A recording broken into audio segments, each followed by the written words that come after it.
Of all the worlds that you could possibly imagine, the one I'm about to reveal to you is by far the strangest. It is a big round hole inhabited by the creatures known as Asposians, and brought to life through the breath of its 4 wind fountains. These fountains have always been guarded by the wind monks. They were one with the wind, and sometimes one with their gambling problem. Like in every culture, this one too had its own legends about the origins of the wind. The stories of gigantic wind gods that breathed life into Asposia seemed to satisfy most of its people.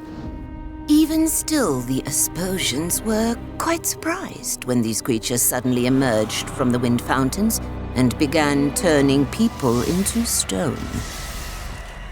Conroy overtook the rule of the land. For 15 years he protected the Asposians from the wrath of the wind gods. He preached austerity and obedience to appease the gods. Those were dark times.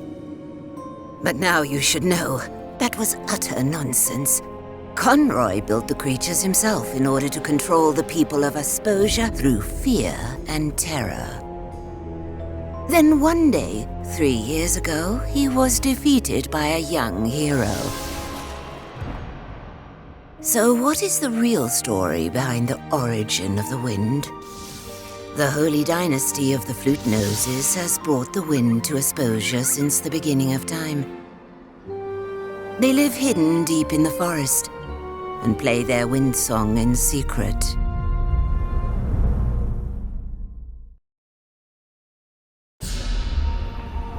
Just look at him. Look into his devious eyes. Do you see what I see, brothers and sisters? I see a traitor, a murderer, a crime against nature. It was he and his kind, them with their noses, that summoned the Basilians here, whose evil gaze they used to turn innocent Asposians to stone.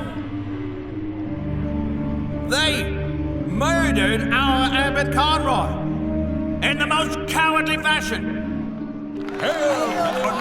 For years he'd been protecting us from the Basilians. Like a father putting his arms around us, he appeased the Basilians that they have summoned to attack us. My name is Seraphius Cedar Cantata, flautist of the 2nd rank. It has been my noble task to perform the wind song, and with it keep Asposia alive. The fountains flow because of our dynasty. We are but a tool of the wind. What did that flute nose say? Louder! Listen, please. You will all suffocate if we cannot play our song. Are you all complete idiots? Conroy was evil.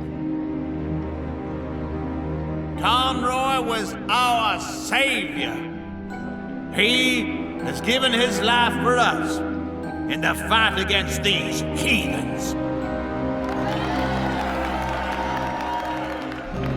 But we will get him back, my dear brothers and sisters.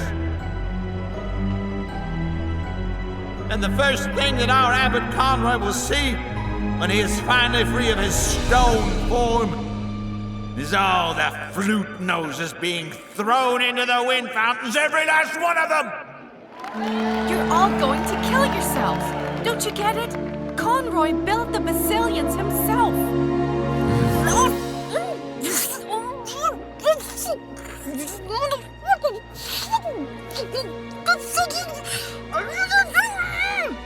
Our king will come, and he will bring peace.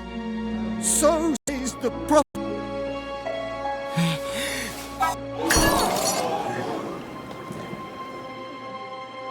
Did you all see that?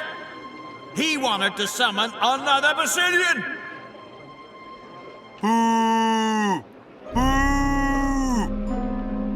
As I live live and breathe brothers and sisters, as Conroy's humble deputy, we will hunt down every last flute nose, and we will put an end to them all.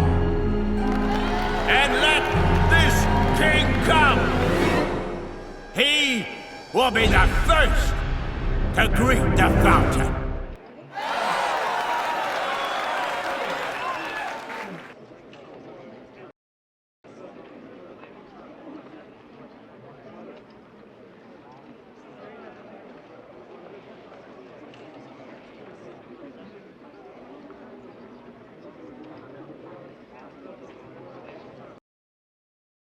And there he is, the King of Asposia, Robert, a statue, helpless and alone. Well, he's not quite alone. His loyal pigeon is here to free him from this unfortunate situation.